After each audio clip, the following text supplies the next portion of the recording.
Hello everyone, welcome to Abipedia. My name is Barka Mirza and I am here today with NABARD Grade A 2022 and आज के इस particular session में मैं बात करने वाली हूँ, मैं डिस्कस करने वाली हूँ एक बहुत ही इंपॉर्टेंट स्कीम दैट इज़ प्रधानमंत्री किसान मान धन योजना.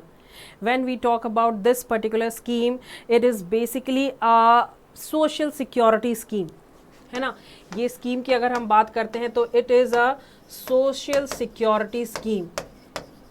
किसके लिए है? Basically for the farmers and farmers who are involve under this scheme that is the small and marginalised farmers. तो ये जो स्कीम है बेसिकली एक सोशल सिक्योरिटी स्कीम है by the government of our country. एक सेंट्रली स्पॉन्सर्ड स्कीम है and इस scheme के बारे में अगर हम बात करते हैं स्टूडेंट्स तो बहुत ही इंपॉर्टेंट स्कीम है for your examination NABARD grade A 2022. When we talk about this particular scheme, हाल ही में रिसेंटली जो RBI grade B phase 2 examination हुआ तो प्रधानमंत्री किसान मान धन योजना से रिलेटेड एक इम्पॉर्टेंट क्वेश्चन पूछा गया है. तो ये स्कीम जो है कितना इम्पॉर्टेंट है आपके एग्जामिनेशन के लिए आई होप मुझे बताने की ज़रूरत नहीं है. सो फिर भी this session is very much important, very much beneficial, बहुत ही यूज़फुल होने वाला है for all the aspirants of NABARD grade A 2022. तो स्टार्टिंग से लेकर एंड तक ज़रूर वीडियो को देखिएगा. इस पर्टिकुलर सेशन में हम डिस्कस करने वाले हैं अबाउट प्रधानमंत्री किसान मान धन योजना एक बहुत ही सिंपल तरीके से, ठीक है, जो कि आपको अभी अगर देखोगे आप तो हमेशा के लिए आपको याद रहेगा. ओके सो अगर आपको कोई और भी इंक्वायरी चाहिए रिगार्डिंग एनीथिंग, कोई और भी क्वेरी हो तो आप इस नंबर पे कांटेक्ट कर सकते हो that is 7837773651. Okay and most importantly if you are new to our channel please subscribe our channel. जब भी हमारी सेशंस होगी आपको नोटिफिकेशन मिल जाएगा एंड आपको ज़्यादा से ज़्यादा सेशन को शेयर करना है. Then let's move ahead with it. Okay most importantly हाल ही में जो नाबार्ड ग्रेड ए 2021 का फाइनल रिजल्ट्स आया है तो ये हमारे जो स्टूडेंट्स हैं they have got selected for NABARD grade A and now they are the assistant officers in NABARD. 40+ selections, Abhipedia के 40+ सिलेक्शंस हुए हैं इस बार के 2021 के रिजल्ट नाबार्ड ग्रेड ए के. एंड अगर इनकी स्ट्रैटेजीज़ के बारे में आपको पता करना है, अगर इनकी प्लानिंग के बारे में पता करनी है, इनकी प्रिपरेशन इन्होंने कैसे की, तो इनका जो सेशंस हैं वो अवेलेबल है हमारे पोर्टल पे. Link is given in the description box. जब आप डिस्क्रिप्शन बॉक्स से विजिट करोगे तो वहाँ पे आपको सारी इन्फॉर्मेशन अवेलेबल मिल जाएंगी guys. And most importantly Abhipedia आप लोगों को प्रोवाइड कर रहा है complete course for phase 1 as well as for phase 2 for NABARD grade A 2022 जहाँ पे 7-day ट्रायल प्रोग्राम स्टार्टेड है. आप अगर इस प्रोग्राम को ज्वाइन करते हो गाइज, आप इस प्रोग्राम को अगर एक्टिवेट करते हो अपने फ़ोन पे तो with the help of this programme आप हमारे कोर्सेज को फ्री ऑफ कॉस्ट रिव्यू कर सकते हो. When we talk about the phase 1 course जितने भी सारे 8 सब्जेक्ट हैं जो मेरिट बेस्ड सब्जेक्ट्स हैं बेसिकली जो important subjects when we talk about the economics and social issues, when we talk about agriculture and rural development, तो आप हमारे कोर्सेज को रिव्यू कर सकते हो with the help of this 7-day trial programme. तो ज्वाइन कीजिए हमारे प्रोग्राम को, रिव्यू कीजिए हमारे कोर्सेज को and then go ahead with it. Okay link is given in the description box. कोई भी क्वेरी हो रिगार्डिंग एनीथिंग आप इस नंबर पे कांटेक्ट कर सकते हो 7837773651. ओके चलिए अब हम अपने इम्पॉर्टेंट टॉपिक की तरफ चलते हैं दैट इज़ प्रधानमंत्री किसान मान धन योजना. When we talk about this particular scheme, किसान means what? किसान मतलब farmers हो गए, ठीक है. किसान means farmers. मान मतलब क्या हो गया? मान means respect. and धन मतलब क्या हो गया? that is money. है ना, यही है ना scheme, that is respect with money. That is प्रधानमंत्री किसान मान धन योजना. इट इज़ बेसिकली हम कह सकते हैं एक पेंशन बेनिफिट स्कीम है for the farmers, basically for the small and marginalised farmers. Small and marginalised farmers that is प्रधानमंत्री किसान मान धन योजना. ये एक पेंशन बेनिफिट स्कीम है for the small and marginalised farmers by the government of our country across India. मतलब agriculture sector से रिलेटेड जो भी फार्मर्स इंगेज हैं, बेसिकली जो छोटे फार्मर्स हैं, not the big farmers. Big farmers की अगर हम बात करते हैं तो they are self sufficient, different different area से उनके सोर्स ऑफ इनकम उनके हाथों में आती हैं, तो उन्हें सरकार के पैसे की क्या ज़रूरत, वो खुद सेल्फ सफिशिएंट है। बेसिकली ये जो स्कीम है ये है स्मॉल एंड मार्जिनलाइज्ड फार्मर्स, जो दूसरों के ज़मीनों पे काम करते हैं, उनके खुद के छोटे छोटे जो खेत हैं जहाँ पे उनका थोड़ा बहुत प्रोडक्शन होता है। तो बेसिकली ये जो स्कीम है स्मॉल एंड मार्जिनलाइज्ड फार्मर्स के लिए है, दैट इज प्रधानमंत्री किसान मानधन योजना। Basically it is a pension benefit scheme for the farmers. तो ये आपने ध्यान रखना है।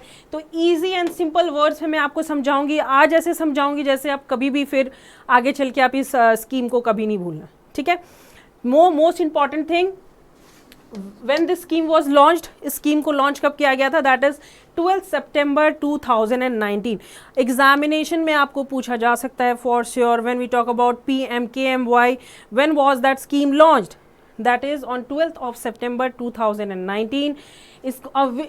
This scheme is under which governing body या फिर under which ministry? Basically it is under the Ministry of Agriculture and Farmers Welfare. जब हम farmers की बात करते हैं तो it is related to agriculture and farmers welfare, under the Ministry of Agriculture and Farmers Welfare. What is the aims and objectives of this scheme?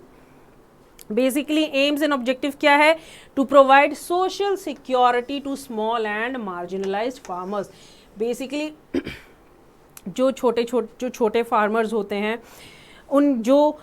उनको एक social security, basically एक पेंशन फंड मिल सके सीनियर सिटीजन्स को after they attend the age of 60 या above 60 के बाद उनको एक पेंशन फंड मिलेगा by the government of a country.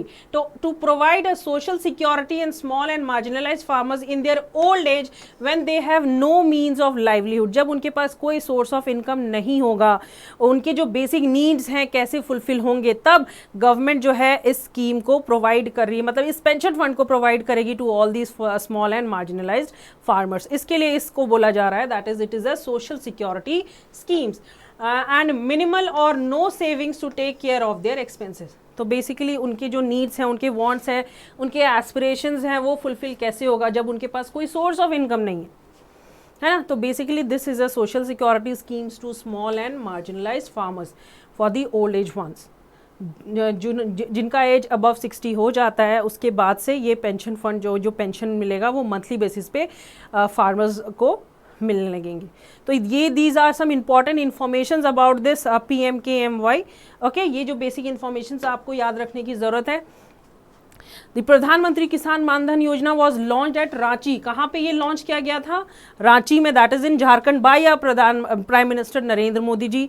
ये एक सेंट्रल सेक्टर स्कीम है, as we all know, administered by the Cooperation and Farmers Welfare Department of Agriculture under the Ministry of Agriculture and Farmers Welfare, as we all know, as we have discussed above, है ना। इससे पहले थोड़ी देर पहले हमने जो discuss किया था, it is under which ministry, under the ministry of agriculture and farmers welfare, ठीक है।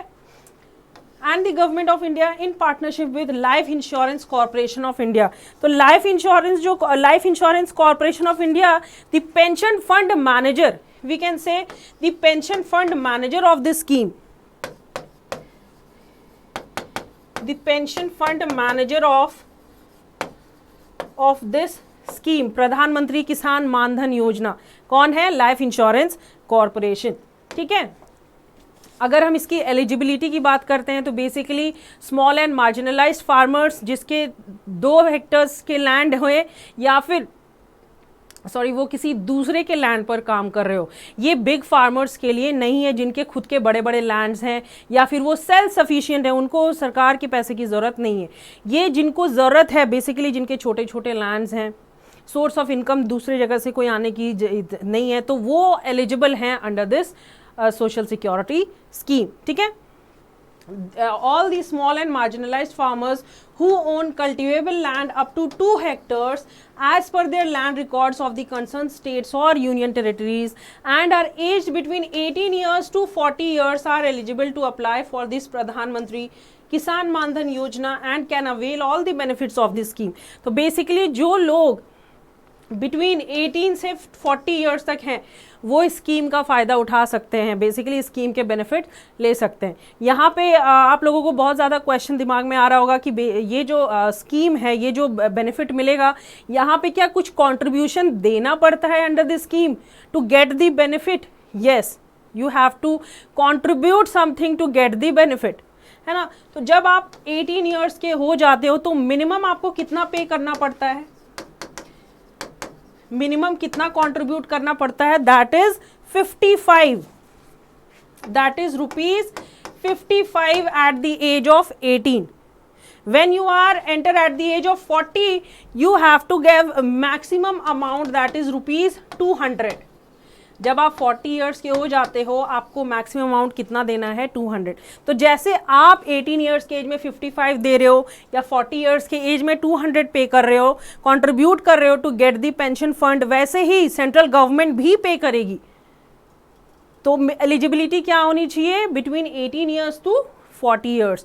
18 ईयर्स में आपको मिनिमम पेमेंट 55 रुपीज़ करना पड़ेगा एंड 40 ईयर्स तक आपको 200। ओके, ये एलिजिबिलिटी का क्राइटेरिया है। Farmers who are not eligible, कौन कौन से ऐसे फार्मर्स हैं जो इस स्कीम के बेनिफिट नहीं ले सकते, इस स्कीम का बेनिफिट या एडवांटेज नहीं ले सकते? Let's see, small and marginal farmers who are already registered under the other schemes such as National Payment Scheme NPS, Employee State Insurance Corporation schemes या फिर Employee Fund Organization scheme etc.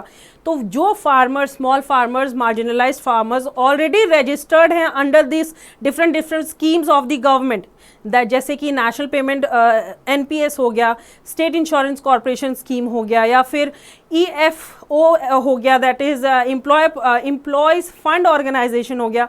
अगर कोई particular farmer already registered है under this different schemes तो वो eligible नहीं है for this प्रधानमंत्री किसान मानधन योजना। वो तो ऑलरेडी किसी और पेंशन स्कीम में बेनिफिट ले रहे हैं, एडवांटेज ले रहे हैं, तो फिर हर एक स्कीम सबके लिए नहीं है ना। ऑलरेडी आप रजिस्टर्ड हो तो फिर इसमें आप इंक्लूड नहीं हो सकते। Okay, farmers who have opted for प्रधानमंत्री श्रम योगी मानधन योजना, दैट इज PMSYM, या फिर administered by the ministry of labour and employment as for प्रधानमंत्री लघु व्यापारी मानधन योजना। तो ये भी डिफरेंट पेंशन बेनिफिट स्कीम्स हैं। अगर जो स्मॉल एंड मार्जिनलाइज्ड फार्मर्स हैं जो ऑलरेडी रजिस्टर्ड हैं या जिन्होंने ऑप्शन किया, ऑप्ट किया है for this particular scheme, that is प्रधानमंत्री श्रम योगी या फिर प्रधानमंत्री लघु व्यापारी योजना, तो वो भी प्रधानमंत्री मानधन योजना के अंडर एलिजिबल नहीं है क्योंकि वो ऑलरेडी किसी दूसरे स्कीम के लिए ऑप्ट कर चुके हैं। Okay, so these farmers are not eligible under this particular scheme. When we talk about the benefits of this scheme, तो बेनिफिट की बात करते हैं तो यहाँ पे टोटल बेनिफिट किसको मिलेगा? Along with the beneficiary the spouse is also eligible for this schemes and can get a separate pension for ₹3,000। Spouse जो बेसिकली हम कह सकते हैं ये स्पाउस के लिए भी है। अगर आप बेनिफिशियरी हो अंडर दिस स्कीम, आप पेमेंट कर रहे हो, कंट्रीब्यूशन कर रहे हो, आफ्टर द एज ऑफ 60 आपको वो पेंशन फंड मिलेगा ही।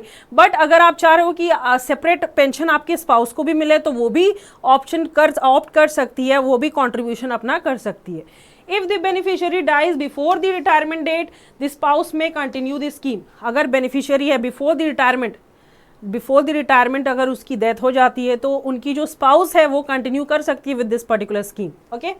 But if the spouse does not wish to continue, then the total contribution made by the farmer along with the interest paid to the spouse. अगर spouse जो है वो interested नहीं है to contribute in this particular scheme, तो वो इसमें contribution नहीं कर सकती अगर उनका इंटरेस्ट नहीं है। जितना स्पाउस के जो हस्बैंड है जितना उन्होंने कंट्रीब्यूट किया है विद इंटरेस्ट, उनकी स्पाउस को वो चीज़ पैसा जो है जितना भी उन्होंने पेमेंट की है वो उनको मिल जाएगी अगर स्पाउस इंटरेस्टेड नहीं है तो। Okay, if there is no spouse, जब स्पाउस नहीं है then the total contribution along with interest will be paid to the nominee. तो अगर स्पाउस नहीं है तो जो नॉमिनी होगी जितना कंट्रीब्यूशन किया होगा अभी तक उसका पूरा कंट्रीब्यूशन उसके नॉमिनी को मिल जाएगा। ठीक है, एंड अगर हस्बैंड है, अगर इफ़ द फार्मर डाइज, अगर फार्मर्स की डेथ हो जाती है after the retirement date, then the spouse will get receive the 50% of the pension as family pension. जैसे होता है कि हस्बैंड की जब डेथ हो जाती है तो उसका आधा जो पेंशन है उसकी वाइफ को दी जाती है। तो बेसिकली ये जो चीज़ थी, ये जो स्कीम है, एक बहुत इंपॉर्टेंट स्कीम है फॉर दी एग्रीकल्चर सेक्टर, क्योंकि नाबार्ड ग्रेड ए के जो एग्जामिनेशन है उसमें क्वेश्चन पूछा जा सकता है, आरबीआई में ऑलरेडी क्वेश्चन पूछा गया है। तो ये जो स्कीम है बहुत इंपॉर्टेंट है फॉर योर एग्जामिनेशन। कोई भी क्वेरी हो रिगार्डिंग एनीथिंग आप कमेंट करके पूछिए, मैं आपको बताऊंगी। एंड थैंक यू, हम मिलते हैं अपने नेक्स्ट सेशन में। Okay, thank you everyone.